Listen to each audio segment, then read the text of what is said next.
여러분 주말 잘 보내고 계십니까? 지난주 내내 미국 주식도 그렇고 한국 주식도 그렇고 롤러코스터 주식이었습니다. 많은 분들이 가슴 졸이면서 주식에 대해서 많이 보고 계시지 않았을까라고 좀 생각이 듭니다. 저도 물론 좀 손실이 있었습니다. 저도 손실이 있었지만 생각보다 손실이 별로 크지는 않았습니다. 왜냐하면 미리 계획했던 게 다 있었고요. 또 미리미리 준비한 게 있었기 때문에 손실이 별로 없었습니다. 오히려 손실이라기보다는 더 좋은 기회가 생겼죠. 왜냐하면 일부 주식을 다 청산했기 때문에 이를 이용해서 스페이스X IPO에 또 투자를 할 수가 있었기 때문에 저한테는 더 좋은 기회가 아니었나라고 좀 생각을 하고 있습니다. 자, 그래서 제가 그동안 몇 년 동안 여러분께 뭐 미국에서 은퇴를 위해서 IRA를 준비하는 것도 좋고 뭐 여러 가지 좋은데 특히 Roth IRA 이런 거 같은 거 준비하면 좋다라고 말씀을 많이 드렸습니다. 그래서 또 그 얘기를 듣고 많은 분들이 또 은퇴 준비를 하고 그것 때문에 또 고맙다는 댓글도 많이 올라오고 그래서 제가 뭐 스스로 좀 많이 자부심을 좀 느끼고 있습니다. 뿌듯함도 느끼고 있고. 그래서 오늘 또 그런 분들 혹은 또 아직까지는 시작 못했지만 앞으로 미래 어떤 식으로 투자하면 좋을런지 여기다 좀 생각하시는 분들을 위해서 오늘 주식에 대해서 좀 이야기를 해볼 것인데 전문적인 얘기라기보다 오늘은 딱 두 가지만 배워가도록 하겠습니다. 베타라는 것 하고요. 트레일링 러스 스톱 두 가지를 알려드리도록 하겠습니다. 이 두 가지만 갖고 여러분이 진짜 안전하게 주식을 할 수 있지 않을까라고 생각합니다. 자, 오늘 말씀드리는 내용은 젊은 분들한테는 어울리지 않을 수도 있습니다. 또 목표에 따라서 어울리지 않을 수도 있습니다. 그리고 저는 또 투자 전문가도 아니고 그렇기 때문에 전반적인 상식과 그다음에 전반적으로 우리가 운영해야 되는 마음가짐 오늘은 그 점에 대해서 좀 이야기를 해보도록 하겠습니다. 우리 주 시청자가 연세가 많으신 분들이 많이 있습니다. 저보다 연배가 위신 분들도 많이 있고 물론 저보다 조금 더 젊으신 분들도 있는데 아주 젊으신 분들은 드물어요. 극히 드뭅니다. 20대, 30대는 아주 드뭅니다. 적어도 40대 이상이신 분들은 이제 앞으로 주식 투자라는 거 미래를 위한 투자라는 거, 은퇴를 위한 투자라는 거 이거는 이제는 많이 안전하게 해야 됩니다. 모험을 걸고 할 수가 없어요. 젊었을 때는 한 번 돈을 잃어도 다시 벌면 돼요. 근데 나이가 들잖아요. 예, 한 번 돈을 잃으면요. 이제 남은 인생은 많지 않기 때문에 남은 인생이라보다 일할 수 있는 시간은 더 많이 남아있지 않기 때문에 이를 리커버하기에 거의 힘들다. 이렇게 좀 볼 수가 있어요. 그래서 지금은 여러분이 소중한 돈을 굴려야 될 때입니다. 그래서 절대 돈을 잃으면 안 됩니다. 그래서 절대 돈을 잃지 않으면서도 내 돈을 키우는 방법에 대해서 오늘 이야기해 보도록 하겠습니다. 근데 그런 방법이 있을까요? 예, 100%는 없죠. 예, 그렇지만 최대한도 여러분이 돈을 안 잃고 내 돈은 계속 불려나갈 수 있는 방법에 대해서 오늘 이야기를 해 보도록 하겠습니다. 자, 투자의 귀재 워렌 버핏. 이분이 했던 진짜 명언이 있습니다. 아주 명언이에요. 많은 분들 들어보셨을 거라고 생각합니다. 자, 첫 번째는 절대 돈을 잃으면 안 된다입니다. Never lose money라고 적혀 있어요. 네, 근데 두 번째 규칙. 첫 번째 규칙을 절대 까먹지 말라. Never forget rule number one. 예, 이렇게 나왔습니다. 그러니까 첫 번째 규칙은 돈을 절대 잃으면 안 된다. 두 번째 규칙, 첫 번째 규칙을 절대 까먹으면 안 된다라는 얘기입니다. 절대 손실을 보면 안 된다라는 얘기인데 이게 뭐 말장난 같은 얘기일 수도 있잖아요. 뭐 누구는 그걸 몰라서 돈이 있나? 예, 이렇게 좀 생각할 수가 있죠. 워렌 버핏이라고 뭐 손해를 안 받겠습니까? 근데 이 손해 보는 거에 대해서는 여러분이 심각하게 생각을 해야 된다는 겁니다. 많은 분들이 잘 모르시는 것 중에 하나가 있어요. 자, 지난주에도 주식이 하루에는 10% 떨어지고 또 그 다음날 10% 폭등하고 또 떨어지고 폭등하고 예, 그런 일이 많이 생겼습니다. 한국도 뭐 하루에 8%가 떨어졌다 8%가 올라갔다가 이 난리가 쳤죠. 자, 그러면 이제 우리는 이렇게 생각합니다. 어저께 8% 떨어졌는데 오늘 8% 올라왔으니까 휴, 다행이다. 다행일까요? 아니죠. 다행이 아닙니다. 자, 이게 많은 사람들이 속아 넘어가는 것 중에 하나입니다. 자, 오늘 10%를 잃었습니다. 그러면 내일 10%가 도로 올라갔어요. 그러면 여러분의 돈은 본전이 됐을까요? 아닙니다. 본전이 되려면 11%가 올라야 됩니다. 자, 오늘 100불이 있었어요. 10% 잃으면 어떻게 되죠? 90불이 됩니다. 10분의 1이 10불이니까. 자, 근데 90불에서 10%가 올라가면 어떻게 하죠? 예, 99불이 됩니다. 100불이 안 돼요. 자, 이 정도는 여기서 끝나요. 예, 근데 이게 숫자가 많으면 더 헷갈려져 갑니다. 자, 만약에 20%를 잃었어요. 20%를 잃었으면 그 다음날 똑같은 돈이 되려면 그 다음날 얼마가 올라야죠? 25%가 올라야 됩니다. 이게 똑같지가 않아요. 자, 만약에 33%가 오늘 내려갔어요. 그럼 이 돈이 리커버 되려면 얼마가 올라가야죠? 50%가 올라가야 됩니다. 더더욱 힘들어지죠. 만약에 50%를 날렸어요. 며칠 동안.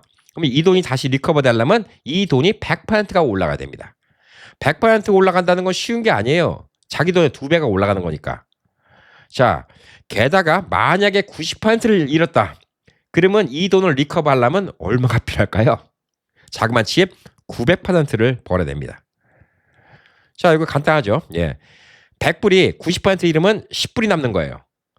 근데 10불이 도로 100불이 달라면 900% 9배를 더 벌어야죠. 예, 90불을 더 벌어야 됩니다. 그래야지 도로 100불이 됩니다.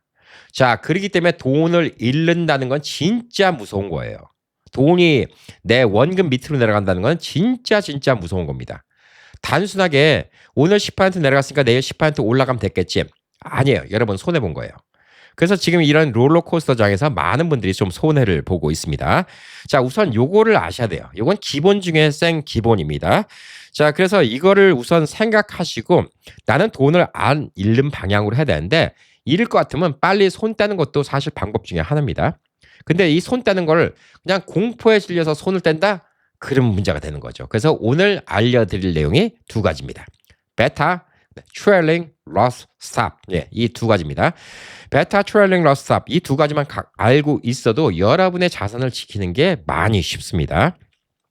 자, 저 같은 경우에는 지난 뭐 한 2달 가까이, 한 50% 가까이 수익이 생겼죠. 예. 근데 한 10% 정도 손해를 보고 다 팔았습니다. 예. 그래서 사실상 이득은 한 30 몇 %가 돼요. 예, 요것도 그냥 단순히 50 마이너스 10 그러니까 40% 남았다. 이렇게 계산하면 안 됩니다. 예. 왜냐하면 10%는 올라간 금액에 대비해서 10%니까 또 얘기가 달라요. 자, 간단하게 얘기해 드릴게요.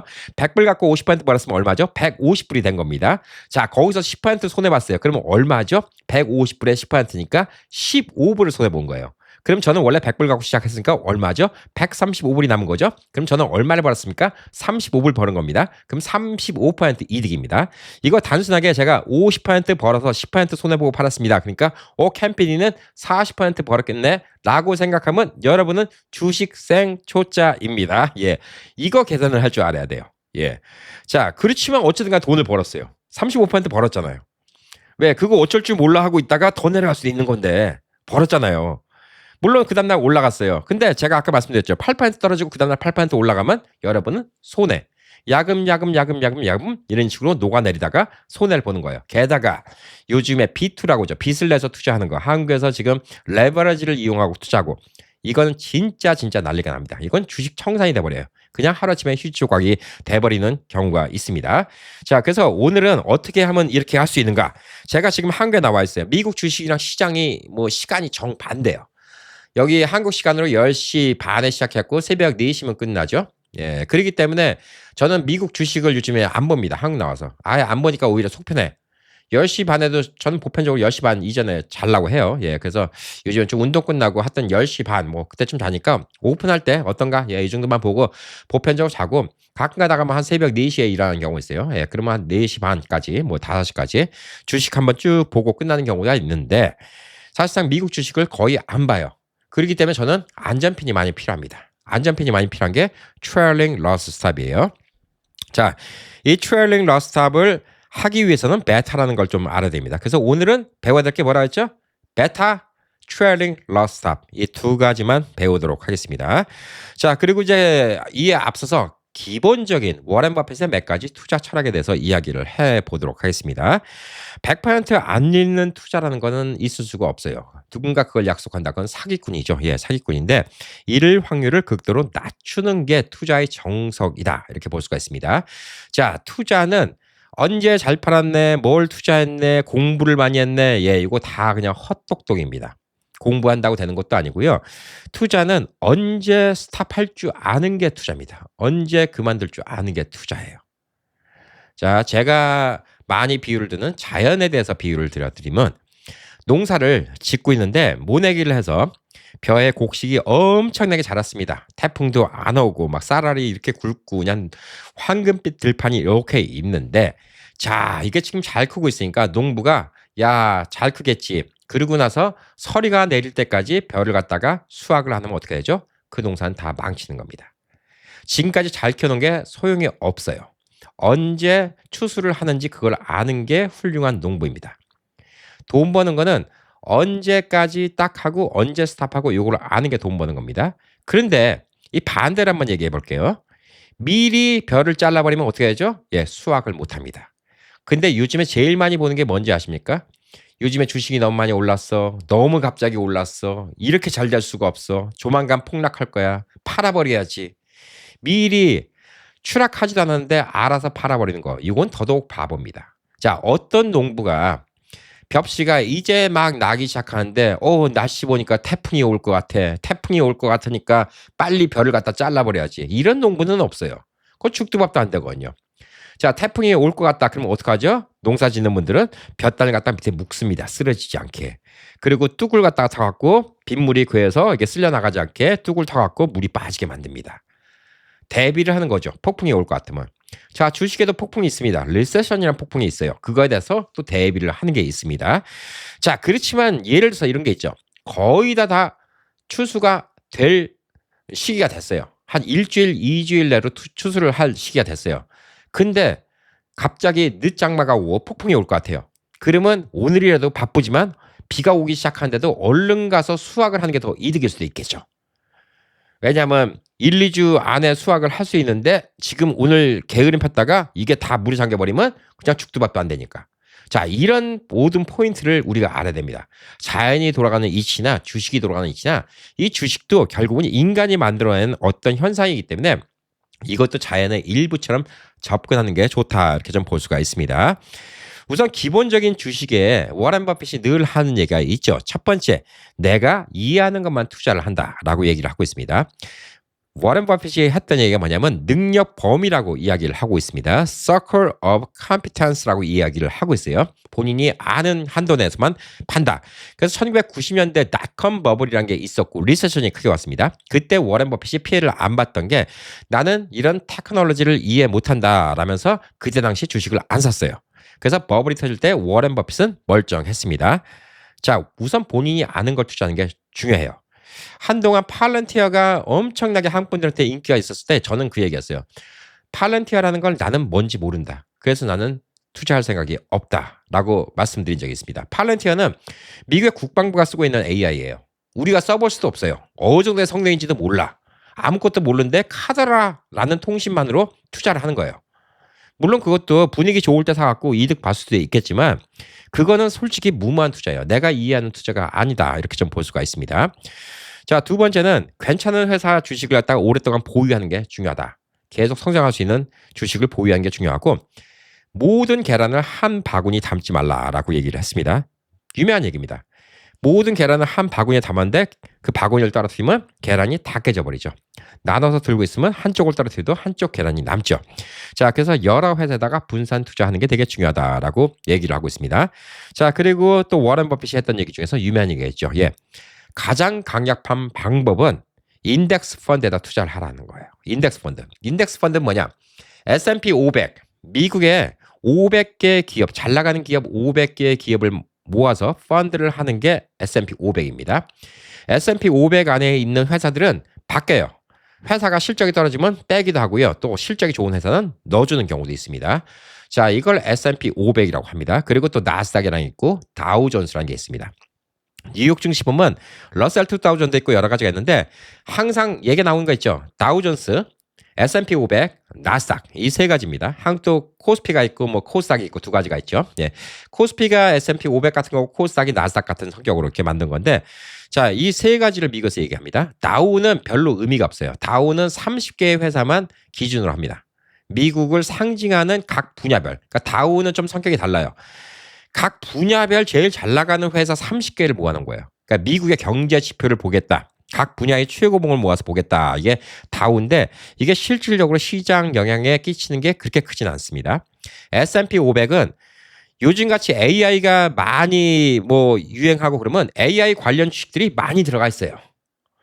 자, 그리고 또 다른 산업이 많이 들어가 있으면 또 다른 산업이 많이 들어갈 수 있습니다. 그래서 S&P 500 같은 경우는 지금 트렌드를 반영하고 있어요. 나스닥은 기술 관련주입니다. 예를 들어서 생필품 만드는 회사가 나스닥에 들어갈 수가 없어요.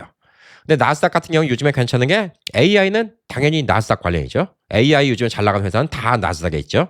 그렇기 때문에 요즘에 나스닥 주식이 많이 올라가고 있습니다. 자, 그래서 이 나스닥과 S&P 500 같은 여러 기업들을 갖다 모아서 그들을 갖다 추종하는 펀드를 인덱스 펀드라고 합니다. 자, 그래서 워렌 버핏이 진짜 유명한 거는 이런 시장 펀드를 일반 투자가가 이길 수가 없다라고 통상적으로 이야기를 하고 있는데 워렌 버핏은 평생을 계속 거의 S&P 500을 2배 이상 제껴가면서 이겼어요. 그렇기 때문에 워렌 버핏이 투자의 귀자라고 불리는 겁니다. 근데 보편적인 사람들이 그렇게 할 수가 없어요. 워렌 버핏 회사 벅셔 하스웨이는 수많은 똑똑한 애널리스트들이 모여서 그걸 준비하는 거예요. 그걸 어떻게 한 사람의 머리로 그 몇백 명의 머리를 갖다 이길 수 있겠습니까? 절대 안 되죠. 그러니까 워렌 버핏처럼 여러분은 투자를 할 수 없어요. 워렌 버핏이 투자하는 걸 흉내낼 수는 있겠죠. 어떤 걸 투자한지는 공표가 나오니까 나도 똑같이 할 수는 있습니다. 그것도 한 가지 방법이 돼요. 그것도 어떻게 보면 워렌 버핏을 흉내낼 수 있는데 워렌 버핏이 작년도에 이제 CEO를 그만뒀잖아요. 이제 은퇴를 하셨으니까 그 신화는 조금 떨어지지 않았을까라고 좀 생각을 하고 있지만 자, 워렌 버핏이 얘기했던 게 뭐냐면 개별 종목을 고르려고 노력하지 말고 그냥 커미션을 별로 안 떼는 S&P 500 인덱스 펀드를 사서 오래 묻어두는 게 최고 장땡이다라고 얘기했어요. 심지어 유언으로 뭐라 남겼냐. 내가 죽고 남은 아내 재산의 90%는 S&P 500 인덱스 펀드에다 넣어라. 이게 이 사람의 유언이에요. 본인 아내가 그렇게 투자의 규제가 아닐 테니까 그냥 안전빵으로 S&P 500에다가 내가 준 돈의 90%는 다 거기다 집어넣어. 나머지만 당신 하고 싶은 대로 해. 그게 제일 안전하다. 라고 얘기할 정도예요. 이 투자의 규제가 얘기한 거예요. 나만큼 못하면 그냥 S&P 500에 집어넣는 게 최고다. 라고 얘기를 할 수가 있습니다. 자, S&P 500은 거의 미국이 망하지 않는 이상 잃지 않는 투자다. 이렇게 좀 볼 수가 있어요. 예, 미국에서 가장 큰 500개의 우량 기업, 그것도 그냥 기업이 아니라 우량 기업을 통째로 담은 겁니다. 자, 그래서 S&P 500하고 나스닥, 네, 이거 두 가지를 인덱스 펀드에서 가장 기본으로 보고 있는 거예요. 이것만 투자해도 시간이 오래 지나면 돈이 꽤 많이 벌어요. 지금 뭐 40대? 예, 40대에 있는 분들도 로스 IRA 매년 따박따박 집어넣고 S&P 500 절반, 근데 나스닥 절반 이렇게 투자만 계속 꾸준히 하도요. 예, 나중에 은퇴할 때 원금의 몇 배가 될 수 있어요. 예, 그만큼 그게 몇십 년 동안 지금까지 증명되어 온 겁니다. 자, 그래서 이게 제일 좋다 이렇게 볼 수가 있어요. 그러면 이제 꼭 뭐를 사야 돼요? 라고 물어보는데 S&P 500을 추종하는 여러 가지 ETF 펀드가 있어요. 그 다음에 나스닥을 추종하는 여러 가지 펀드가 있는데 요거는 챗GPT 같은 데 물어보시면 돼요. 근데 뭐 간단해요. 제일 유명한 거 스파이, 그 다음에 QQQ. 예, 이게 제일 유명해요. 근데 이런 것들은 뭐 피 같은 거, 그러니까 수수료 같은 거 더 많이 떼고 뭐 그런 게 있어갖고 저는 뭐 QQQM 같은 거 이런 것도 투자하고 그 다음에 저도 또 스파이 투자하고 VO라는 것도 있어요. VO라는 것도 있는데 그런 것도 투자하고 이런 것들은 몇 가지씩 있습니다. 그러니까 저도 S&P 500용으로 제가 투자하는 거는 VOO. 그 다음에 나스닥으로 투자하고 있는 거는 QQQM을 투자하고 있습니다. 그러니까 이게 제 포폴리오에서 절반이었어요. 절반이었는데 지난 몇 달 동안은 AI가 너무 열풍이었죠. 그래서 제 포폴리오의 한 3분의 1 이상을 갖다가 다 AI로 바꿨어요. 그래서 거기서 수입이 꽤 짭짤하게 났습니다.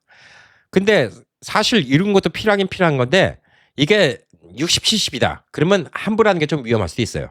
저는 또 뉴스를 맨날 전해드리니까 이때 분위기가 이러니까 해보자라고 했던 건데 그로 인해서 또 이득도 보고요. 그래서 결론적으로 어떻게 했죠? 예, 35% 예, 이득을 받습니다.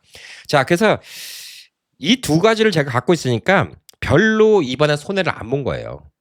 사실상 이렇게 뭐 AI 관련 주식들 지금 지난 일주일 동안 롤러코스터가 됐던 이유는 뭐냐면 한국은 삼성하고 SK하이닉스가 전체 한국의 모든 주식의 절반을 갖고 있고 미국도 지금 맹고스 주식들 이런 것들이 지금 전체 주식의 30% 이상을 갖고 있어요. 그러니까 이 회사들이 흔들리면 미국 전체 주식이 흔들려요. 어쩔 수 없어. 나스닥 떨어지고 다 떨어지는데 그나마 저는 S&P 500 같은 거는 많이 안 떨어졌어요. 뭐 2.몇% 떨어지고 그랬어요. 뭐 다른 거 마이크론 10몇 % 떨어지고 뭐 개별 주식 뭐 15% 20% 떨어지고 이럴 때 저는 2.몇 %밖에 안 떨어졌어요. 그리고 10몇 % 떨어지던 이 기술주 있죠. 예, 이거는 오늘 얘기해드릴 트레일링 러스 스탑을 해놨기 때문에 다 팔아버렸어요. 그만큼 떨어지기 전에 다 팔아버렸어요. 그래서 제가 손실이 없다는 거예요. 그래서 오늘 그 비법을 좀 알려드리려고 합니다. 자, 우선 베타라는 거를 알려드릴게요. 베타는 BETA, 베타. 예. 베타는 여러분이 주식에 좀 관심 있으면 각 주식, 예, 틱이라고죠. 예, 그걸 보면 여러 가지 지수가 많이 나오는데 뭐 PER도 있고 뭐 여러 가지인데 베타라는 걸 한번 보시면 오늘 베타만 설명드릴게요. 베타는 이게 얼마큼 변동성이 있는지 이걸 설명드리는 거. 얼마큼 출렁거리는 주식인지 이걸 설명드리는 거예요. 자, 우리가 배를 타고 갑니다. 외우기 쉽죠? 예, 배 타러 갑니다. 예, 배 타러 가는 거예요. 배랑 비교할게요. 그래서 배 탑니다. 조그만 배는 파도가 치면 어떻게 되죠? 금방 출렁거리죠. 크루즈 타보신 분들이 있습니까? 예, 크루즈는 큰 파도가 와도 출렁거리는 게 없습니다. 배멀미 하는 사람도 크루즈 타고 배멀미 안 해요. 근데 조그만 배는 배멀미를 합니다. 자, 베타로 갑니다. 그래서 오늘 그 베타를 얘기할 거예요. 자, 이 베타 수치가 있습니다. 베타가 1.0이면 시장하고 똑같이 움직입니다. 시장이란 건 뭐냐? 우리가 아침에 보는 거예요. S&P 500 지수, 나스닥 지수입니다. 나스닥 지수가 오늘 5% 올랐어요. 그럼 여러분 주식도 5%가 올라간다. 평균적으로. 그거를 베타 1.0이라고 하는 겁니다. 베타 1이면 비슷하게 움직인다는 얘기예요. 완벽하게 똑같진 않아요. 예, 비슷하게 움직인다는 얘기입니다. 보편적으로 나스닥이 5% 올라가면 내 주식도 5% 올라가고 나스닥이 5% 떨어지면 내 주식도 5% 떨어지는 거. 이게 베타 1이라고 보시면 됩니다. 자, 베타 1.5다. 그러면 요거는 예, 그냥 시장이 10% 오르면 15% 올라가는 거. 1.5배예요. 자, 이게 뭐냐? 오늘 나스닥이 10% 올라갔다. 내 주식은 15% 올라가는 거예요. 근데 오늘 나스닥이 10% 떨어졌다. 내 주식은 15% 날아가는 겁니다. 자, 숫자가 높으면 어떻게 되죠? 숫자가 높으면 더 많이 출렁거린다. 그러니까 돈 벌 때는 잘 벌리는데 안 벌릴 때 꼬라박을 때는 더 많이 꼬라박힌다. 이렇게 보시면 돼요. 자, 이게 베타가 숫자가 높으면 높을수록 이렇게 됩니다. 자, 그러면 이해 가시죠? 베타 2.0이면 뭘까요? 간단하죠. 예. 그냥 시장이 2배예요. S&P가 10% 올라갔다. 얘는 20% 올라가는 거예요. S&P가 10% 하락했다. 얘는 20% 마이너스 하락입니다. 자, 간단하죠. 네. 그럼 진짜 베타가 안전한 주식은 뭘까요? 0.5짜리 1도 안 되는 베타. 자, 이건 뭐냐? 시장이 10% 올라가면 얘는 5%밖에 안 올라가요. 그렇지만 시장이 떨어져도 얘는 5%밖에 안 떨어져요. 안전빵이라는 얘기지. 막 성장이 엄청나게 되진 않지만 안전빵이라는 얘기예요. 이게 베타 0.5라고 보시면 됩니다. 자, 그럼 이제 베타 하는 건 다 이해했죠? 네, 우리 베타로 갑니다. 조그만 배는 많이 출렁거려요. 우리가 이제 큰 배 크루즈 타면 이건 출렁거리지 않습니다. 예, 그래서 베타입니다. 예, 베타는 절대 안 까먹을 거예요. 자, 이 베타를 보고 여러분이 어느 정도 판단을 내려야 되는 게 왜냐? 베타를 기준으로 트레일링 러스탑을 정해야 되기 때문입니다. 이 얘기는 뭐냐? 오늘 말씀드릴 트레일링 러스탑이 여러분의 안전핀이 될 수가 있어요. 제가 트레일링 러스탑을 했기 때문에 50%까지 올라갔던 주식을 10% 손해보고 판 겁니다. 그렇다고 제가 40% 이득 받냐? 아니죠. 이거 아직도 이해 안 가면 앞으로 돌려보세요. 35% 이득을 받습니다. 그게 어디예요? 그래서 여러분이 욕심을 내지 말아야 돼요. 내가 지금 주식이 50% 올랐다. 그래서 이게 다 내 돈이다. 이렇게 생각하면 안 돼요. 주식은. 이렇게 생각하는 게 좋습니다. 자, 그러면 어떤 회사들이 베타가 높고 어떤 회사들이 베타가 낮을까? 자, 예를 들어서 워렌 버핏이 진짜 좋아하는 주식들이 있어요. 오래 갖고 있는 주식. 코카콜라, P&G, 프록트앤갬블이죠. 예, 우리 생필품 많이 만드는 곳입니다. 예, 이런 생활 필수품 회사들은 베타가 낮아요. 0.5에서 0.7 정도입니다. 돈이 많이 안 돼요. 돈이 많이 안 되는데 와장창 떨어지지 않습니다. 리세션이 와도 여기는 그냥 안전해요. 왜? 리세션이 오든 뭐하든 간에 우리는 빨래비는 사야 되고 치약은 사야 되고 코카콜라는 먹어야 되잖아요. 그러니까 이게 베타가 0.5에서부터 0.7 정도 되는 회사들이 보통 이런 회사들입니다. 자, 그리고 베타는 한 번 봤다고 거기서 픽스 되는 거 아니에요. 베타는 또 나중에 바뀔 수가 있어. 회사 성격도 바뀔 수가 있잖아요. 예, 그러니까 베타도 바뀔 수가 있는데 뭐 하루아침에 뭐 오락내락 하는 건 아닙니다. 자, 그러면 이제 기술주 중에서 뭐 큰 회사이죠. 애플, 마이크로소프트 이런 회사들은 베타가 어느 정도 될까요? 예. 이 회사들은 지금 기술주에 관련됐지만 그래도 견고한 회사고 워낙 덩치가 큰 회사라서 이런 회사들은 베타가 1.0 안팎으로 왔다 갔다 합니다. 거의 시장에 따라서 움직인다 이렇게 보시면 되는 거죠. 근데 요즘에 뜨고 있는 회사들 엔비디아, 뭐 마이크론, 그다음에 뭐 테슬라 뭐 이런 거 요즘에 인텔 이런 것들은 베타가 막 1.5, 2, 뭐 2.5 엄청나게 차이 납니다. 네, 이런 거는 요동을 치는 주식이다. 이렇게 볼 수가 있어요. 그래서 여러분이 잠을 못 자는 주식은 베타가 높은 주식은 잠 못 자요. 예, 베타가 높은 건 뭐죠? 예, 조그만 배입니다. 베타가 높은 배는 조그만 그냥 낚싯배예요. 베타가 낮은 거는 큰 크루즈입니다.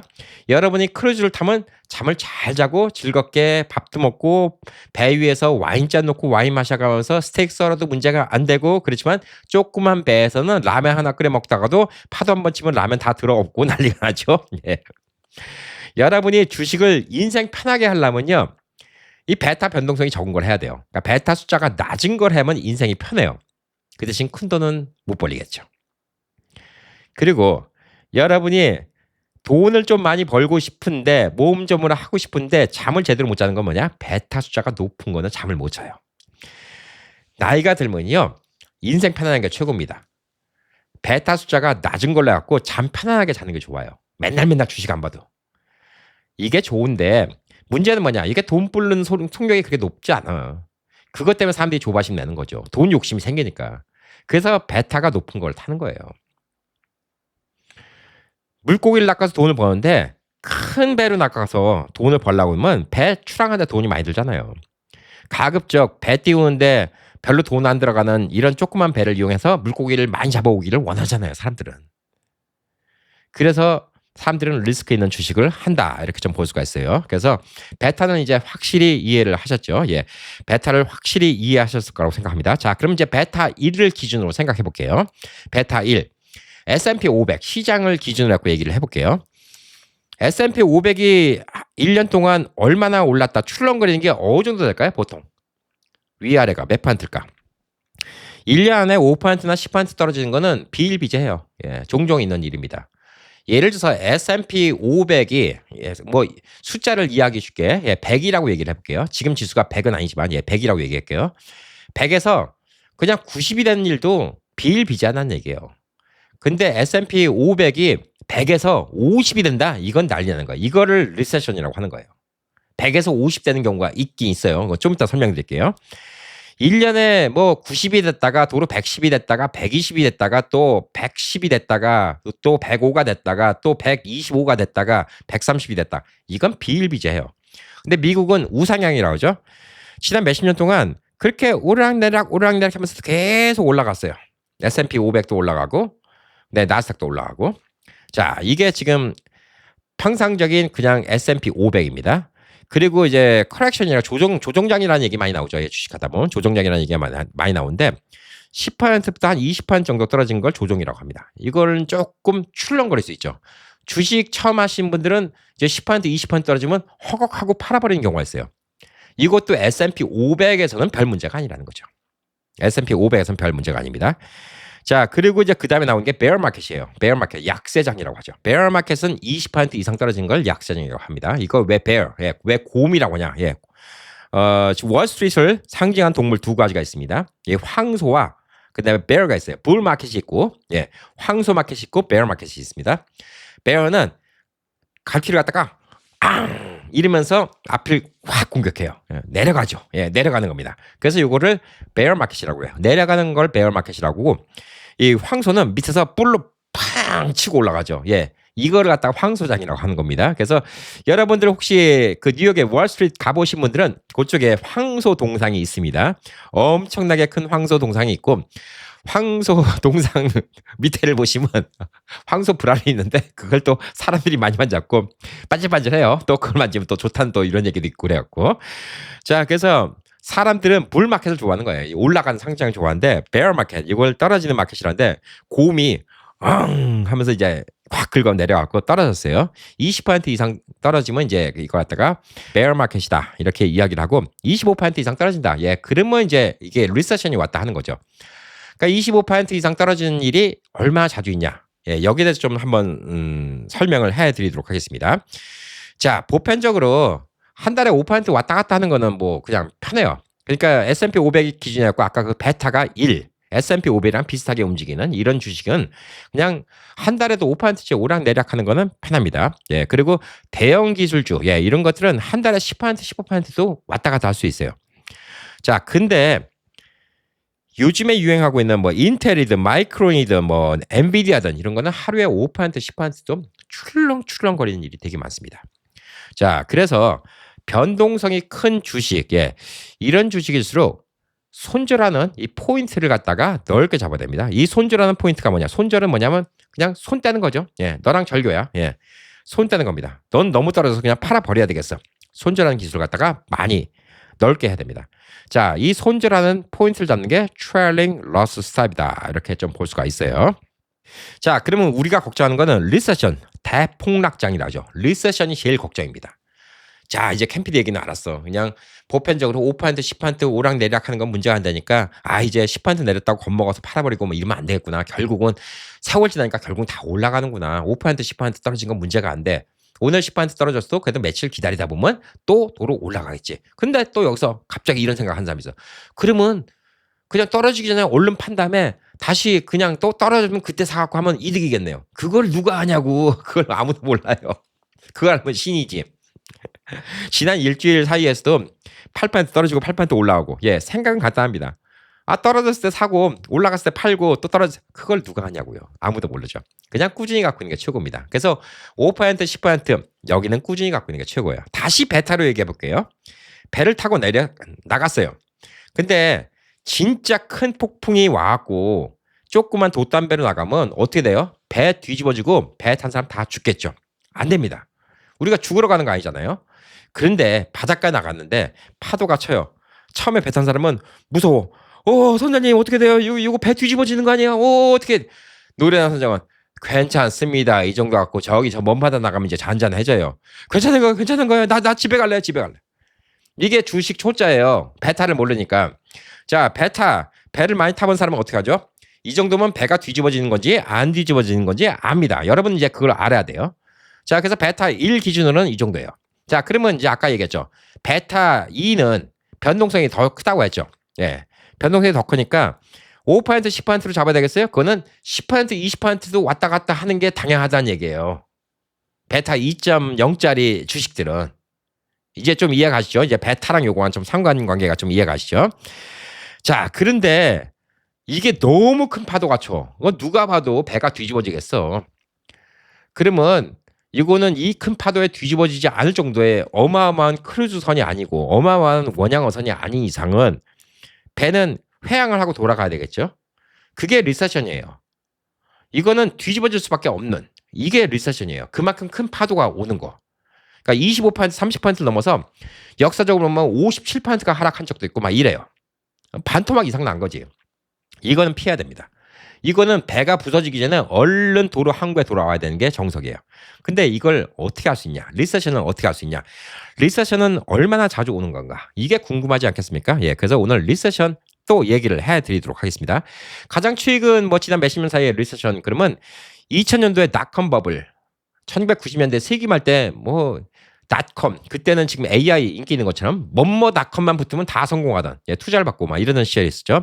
닷컴이 버블이 생겨서 그때 다 쫄딱 망했습니다. 닷컴 있기 전에 90년대 말에는 그냥 주식을 그때도 문어가 찍어도 돈 번다 할 정도였어요. 요즘 분위기하고 비슷해요. 요즘에 AI 열풍하고 비슷합니다. 그래서 요즘에 AI 열풍이 너무 뜨거우니까 그때 닷컴 버블처럼 되는 거 아니냐라고 얘기를 하는 거예요. 그때 얼마가 떨어졌냐? 고점 대비 49%. 반토막이 났어요. 그냥 딱 반토막이 났어요. 자, 반토막이 났다는 얘기는 뭐죠? 50%가 떨어졌는데 그럼 베타 2짜리는 2배 떨어진다 했죠. 100%. 시초각된 경우도 많다는 얘기예요. 자, 그러면 그때 베타 0.5짜리는 어떻게 됐을까요? 50% 떨어졌는데 25% 정도만 떨어지고 끝날 수가 있었겠죠. 자, 그래서 2년 가까이 685일 동안 계속 떨어진 상황이었습니다. 이때 한번 큰 일이 있었고, 그 다음에 또 2008년 서프라임 모기지 사태, 금융위기 때 이때는 더 떨어졌어요. 고점 대비 57%가 떨어졌습니다. 어마어마했습니다. 예, 어마어마해갖고 2007년 10월 달부터 시작해갖고 2009년 3월까지 반토막 넘게 주식이 작살났던 시절이 있습니다. 자, 그리고 이제 코로나가 막 시작됐을 때 주식이 와장창, 예, 고점 대비 34% 떨어졌는데 요거는 금방 휩쓸고 왔어요. 금방 휩쓸고 간 게 33일 만에 바닥을 쳤다가 리커버도 빨리 된 편입니다. 저도 그때 주식 있던 게 하다가 다음쯤 날까 하다가 어영부영 하다가 그냥 와장창창, 예, 반토막 이상 떨어졌습니다. 근데 또 1년 지나니까 다 리커버 되더라고요. 예. 그리고 2022년도에도 약간 약세장이 있었는데 이것도 25%, 이건 별것도 아니다 이렇게 볼 수가 있어요. 예.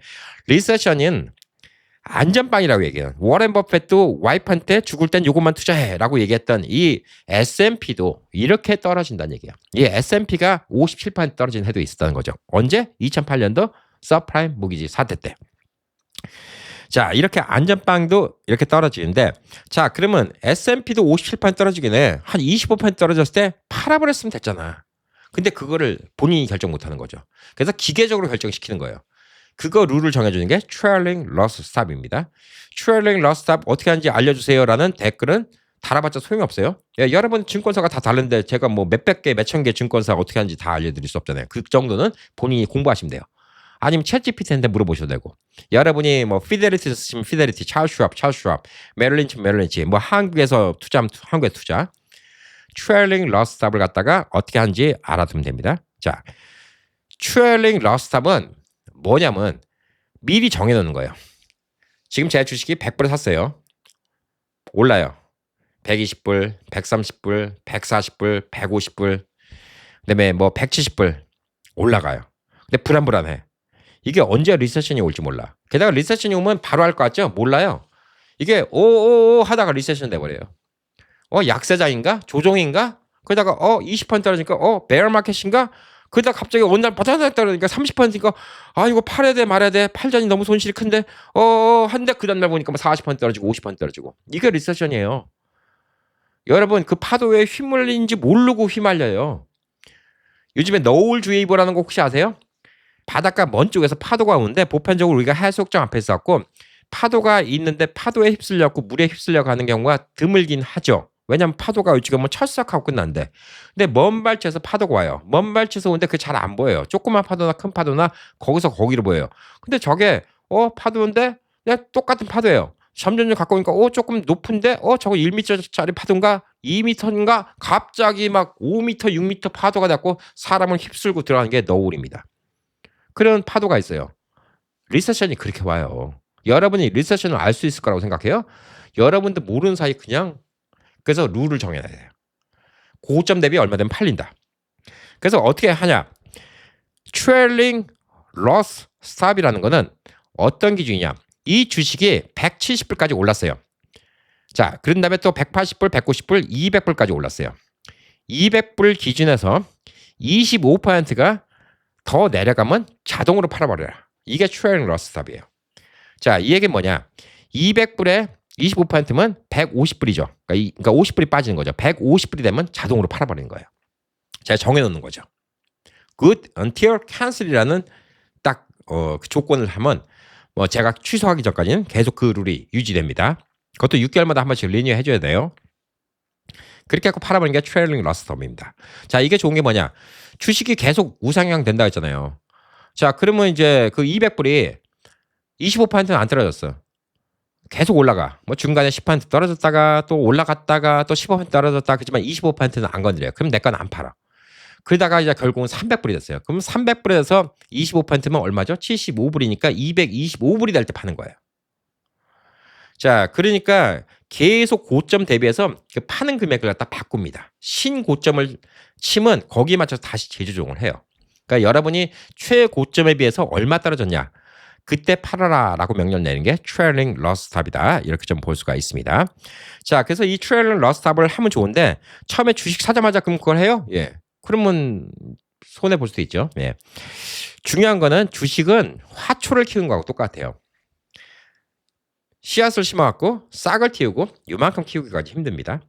요걸 키우고 난 다음에 어조도 크잖아요. 그 다음부터는 웬만하면 잘 커요. 물도 뭐 한두 번 까먹어도 알아서 크고, 예, 뭐 무슨 영양제 주는 것도 한두 번 까먹어도 알아서 크고 이렇게 됩니다. 자, 그거 키울 때까지 중요한 거예요. 그래서 여러분이 트레일링 러스 스탑을 하려면 제일 좋은 시나리오를 알려드릴게요. 여러분이 어떤 주식을 샀어? 베타 1짜리 주식을 기준으로 얘기할게요. 예. 베타 1일당, 2일당, 0.5일당 어떻게 계산하는지는 이제 알았죠. 네. 리스크가 절반은 줄고 2배로 늘고 이 차이입니다. 여러분이 그냥 S&P 500을 그냥 샀다. 그러면 지난 100년 동안 S&P 500 기준으로 봤을 때 평균적으로 한 11.7%, 예, 50년 동안도 11.7%가 올라갔습니다. 이 얘기는 뭐냐? 여러분이 투자한 돈이 한 35% 정도 딱 늘어난다. 그러면 1년이면 이제 한 10%, 11% 이렇게 올라가겠죠. 2년째면 그 돈에 또 다시 붙으니까 21% 이상 올라갈 거고 3년이면 33%. 뭐 3년 반이면 충분하게 35% 올라갑니다. 3년이면 35% 올라가고 요즘같이 주식시장이 좋을 때는 3년은커녕 1년도 안 돼서 35%가 올라갈 수 있어요. 요즘같이 주식시장이 좋을 때 여러분이 S&P 500을 샀는데 1년 만에 35% 됐다? 그러면 여러분 싹을 틔운 거예요. 이건 대박입니다. 이때부터는 절대 손해볼 일이 없어요. 절대 손해볼 일이 없다는 걸 알려드릴게요. 이때부터는 절대. 35%가 중요한 거예요. 35%. 자, 근데 이게 또 안 될 수도 있어. 지금부터 폭락장이야. 리세션은 언제 오는지 아무도 모른다 했죠. 리세션이 또 하루아침에 오는 것도 아니에요. 그냥 야금야금 뭐 몇 달에 거쳐서 오는 겁니다. 지금 S&P 500 사는데 올해도 S&P 500이 마이너스, 내년도 마이너스, 그런 다음에 그 다음 해도 마이너스, 그 다음 해부터 풀려. 그럼 벌써 3년은 꼬라박았죠? 그러면 그 다음에 3년만 있으면 35% 될까? 꼬라박은 것까지 다 리커버 하려면 7, 8년이 걸릴 수도 있어요. 그래서 이 타이밍이 되게 중요한 겁니다. 그래서 지금같이 주식시장이 좀 좋을 때 35% 잘만 살려놓으면 그 다음부터는 걱정이 없어요. 여러분이 몇 년 전부터 제 얘기를 듣고 로스아이를 했는데 저 캠피님 다행히 제 S&P는 지금 35% 이상의 수익이 났어요. 지금까지. 제 QQQ도 뭐 나스닥이죠. QQQ도 35% 이상 수익이 났어요. 그러면 여러분은 오늘 이걸 하셔야 됩니다. 트레이딩 러스탑. 그러면 여러분의 원금은 절대 안 까먹어요. 안 까먹고 계속 우상향을 만들 수가 있습니다. 자, 그래서 우선 한 35%라도 이득을 보는 게 중요해요. 통상적으로 한 3년 걸린다 이렇게 생각하면 되는데 운이 나쁘면 3년 동안 계속 꼬라박을 수도 있고 운이 좋으면 1년 안에도 또 이게 될 수도 있고 여러 가지가 있습니다. 자, 그러면 이런 리세션이 올 때 방어를 어떻게 하냐. 35% 했을 때 방어를 어떻게 하냐. 아까 말씀드렸죠. 2000년도에 49% 떨어졌고 2008년도에 57%, 2020년도에 34%, 2022년도에 25% 떨어졌어요. 자, 그러니까 2000년이나 2008년도 같은 경우는 베타 2짜리 주식 같은 경우는 휴지 조각이 될 가능성이 거의 다. 그러니까 2배로 카운트해야 되니까 49 곱하기 2는 98% 손실. 근데 57 곱하기 2는 114%니까 이거는 완전 마이너스를 치고 넘어가는 겁니다. 2020년 같은 경우도 거의 다 꼬라박는다 이렇게 볼 수가 있어요. 34%의 2배면 68%입니다. 68% 손실이라고 볼 수 있어요. 베타 2 같은 경우는. 베타 1 같은 경우는 안 그렇고 베타 0.5 정도쯤 된다. 그러면 이거 손실의 절반이다. 이렇게 좀 볼 수가 있죠. 자, 보편적으로 나스닥은 베타가 S&P보다 높다. 이렇게 보시면 돼요. 그래서 안전빵은 S&P가 낮습니다. 여러분이 은퇴 시기가 가까워 올수록 나이가 들수록 자꾸 비중을 S&P에다가 올려야 돼요. 그리고 요즘같이 경기가 좋을 때는 QQQ에다가 해도 괜찮아요. 근데 이것도 떨어지면 더 많이 떨어집니다. 떨어지는 속력은 더 빠른 거예요. 베타가 더 높다. 이렇게 좀 보시면 돼요. 자, 그럼 이제 트레일링 스탑을 갖다가 어떤 식으로 설정을 하냐. 자, 트레일링 스탑에 대해서 우선 다시 한번 이해하기 쉽게 좀 설명드리면 자, 20% 트레일링 스탑을 설정했어요. 퍼센트로 설정하는 경우가 많습니다. 트레일링 러스 스탑은 최고점 대비 20%. 자, 이 얘기 뭐냐. 주가가 100달러일 때는 지금 100달러일 때는 80불 밑으로 떨어지면 팔아버려라. 근데 이게 올라갔어요. 150불이 됐어요. 그러면 이 스탑 리밋도 같이 올라갑니다. 그러니까 150불에 20%니까 120불 되면 팔아버려라. 이렇게 나오는 거죠. 주가가 200불까지 올랐어요. 그러면 이 트레일링 러스 스탑은 160불로 올라갑니다. 왜냐면 40불이 또 20%이기 때문에. 자, 그러면 이제 160불 돼도 팔아버려요. 근데 여러분이 100불에 시작했는데 나중에 리세션이 왔고 팔아버리면 여러분 60불을 건지는 거예요. 그러니까 200불까지 올라갔다는 거에서 와 100불 내 100불 이걸 아까워하지 말고 60불은 건질 수가 있다는 거예요. 근데 이게 그나마 다행인 건데 이게 아까 말한 것처럼 막 70%, 60%, 70% 이렇게 떨어져 봐요. 나중에 여러분 돈 120불밖에 안 남아요. 그럼 뭐 한 건가 이런 생각이 드는 거예요. 100불 들고 200불까지 올라갔다가 몇 년 동안 해갖고 결국 120불 됐어? 야 이거 현타오네? 이런 생각이 드는 거죠. 만약에 여러분이 이제 막 돈 벌기 시작했고 그런데 떨어졌어. 그럼 본전보다 더 떨어질 수 있는 거예요. 1년, 2년 동안 돈 좀 모았다가. 그래서 트레일링 러스 스탑이 되게 중요하다. 이렇게 좀 볼 수가 있어요. 자, 그러면 S&P 500 기준으로 볼게요. 트레일링 러스 스탑을 어느 정도 거는 게 안전빵인가. 이걸 얘기할 건데 여기다가 플러스 S&P 500을 베타 1로 카운트해갖고 여러분이 개별 주식, 근데 개별 주식은 안 했으면 좋겠어. 웬만하면. 근데 개별 주식은 안 했으면 좋겠는데 개별 주식 혹은 ETF 베타가 1.0 기준이었을 때 S&P 기준이었을 때 조정장은 10%부터 20%예요. 자, 이걸 여러분이 이제 10% 올라가는데 나는 원금 잃기가 싫어. 그래서 10%로 할래. 그러면 그냥 쉽사리 팔릴 가능성이 많다는 얘기예요. 많다는 얘기죠. 그리고 진짜 리세션은 한 25%부터 57% 사이였습니다. 근데 57% 손해볼 수는 없잖아요. 25%만 손해보고 끝나는 게 낫죠.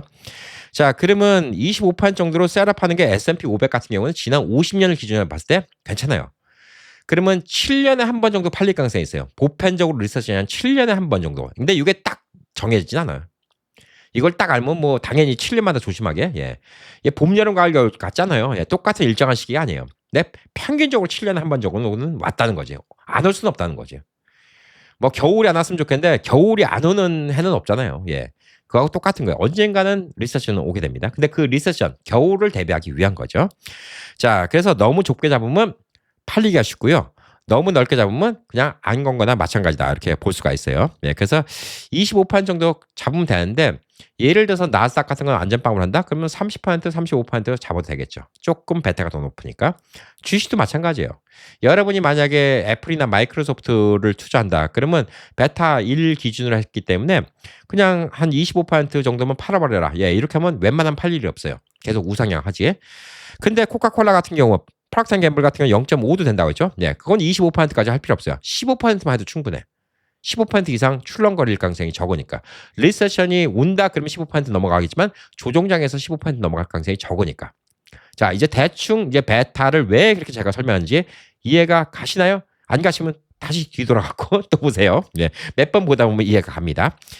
자, 그래서 트레이닝 스탑 손실을 갖다가 0으로 만드는 방법. 예, 이게 있는데 자, 트레이닝 스탑을 했으면 그러면 완전 안전빵인가요? 예, 이것도 아니에요. 왜 그러냐면요. 진짜 대폭락. 뭐 블랙 스완이 떴다 그러죠. 네, 진짜 대폭락인 날은 오늘 주식이 끝났는데 오늘 주식 끝나고 옛날에 뭐 9.11 테러 일어났던 것처럼 월드 트레이드 센터가 무너졌어. 그 다음날 오픈하자마자 와장창 떨어진 가격부터 시작해요.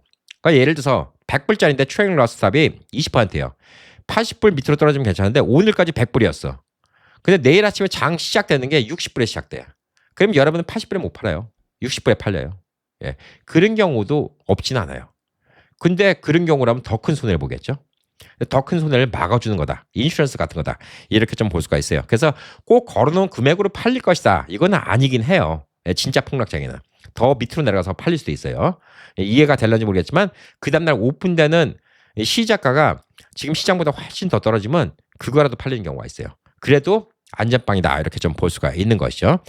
자, 그래서 여러분들은 웬만하면 S&P 500 같은 경우는 그냥 리세션이 걱정된다. 뭐 리세션 온 지 좀 됐으니까 걱정된다. 그러면 그냥 25%더 여유 있게 하려면 30% 이렇게 걸어도 돼. 안 걸어도 상관없어요. 저도 S&P 500은 리세션 장을 위해서 트레이닝 러스탑을 안 걸어놨어요. 그다음에 QQQ 같은 거는 걸어놨어요. 나스닥 같은 경우는. 근데 제가 이걸 제일 빡빡하게 걸어놓은 게 뭐였냐면요. AI 주식이었어요. 지난 2달 동안 AI 관련 주식들이었는데 왜 변동성이 심한데 이게 언제 어떻게 될지 모르겠어요. 그리고 전반적으로 AI 주식은 지금 호황이 좋지만 이게 어떤 주식이 뜨고 어떤 주식이 지고 이게 변동성이 되게 심해요. 그래서 저는 오히려 되게 좁게 잡았어요. 10% 이상만 떨어지면 팔아버려라.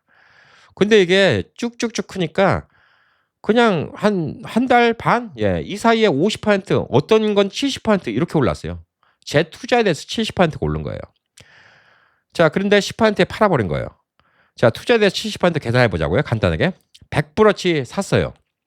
근데 계속 올라가는 거야. 근데 자고 일하면 올라가고, 자고 일하면 올라가고, 자고 일하면 몇 판씩 올라갔고, 100불이 그 다음날 105불 되고, 그 다음날 또 108불 되고, 그 다음날 또 110불 되고, 떨어져봤자 한 1, 2불 떨어졌다가 계속 그렇게 2달 동안 그랬습니다. 그래서 170불까지 오른 거예요. 70% 올랐으니까. 그런데 그게 제가 10% 떨어지면 팔아버려라. 그러니까 어떻게 됐죠? 14불 마이너스예요. 153불 미만이면 팔아버리라. 근데 갑자기 지난 금요일날 출렁했죠? 그러니까 153불에 팔아버린 거예요. 근데 전 100불에 사서 153불에 팔았으니까 얼마 남았죠? 53불 남은 거예요. 근데 그 파는 돈은 지금 어디 있죠? 예, 제 어카운트에 있어요. 근데 그걸 갖다가 지금 당장 뭐 산다? 예, 그러잖아요. 또 기회를 보고 있어요. 더 추락을 할 것인가 말 것인가 신중하게 보고 있는 거죠. 이거 어카운트에 돈이 남아있으면 안절부절 못하고 다 쓰고 싶은 사람이 있는데 그걸 참는 것도 지금 주식의 한 가지 덕목 중에 하나입니다. 근데 저는 그게 돈이 생겼는데 마침 스페이스X IPO를 하니까 그거에다 신청을 해버렸어요. 그 돈을 갖다가. 아, 잘 됐다. 이것도 스페이스X IPO 사라는 또 신이 계신가? 예, 그래서 거기서 또 한번 기대를 좀 걸어보고 있습니다. 자, 그래서 트레이닝 스탑을 갖다가 미리미리 정하는 게 좋은데 저 같은 경우에는 AI가 불안하니까 오히려 더 짧게 거는 거예요. 이거 본질을 알면 여러분이 어떻게 걸는지 이걸 알 수가 있습니다. AI 주식에 대해서 제가 큰 기대가 없어요. 롱텀을 갈 기회는 없었어요. 기대는.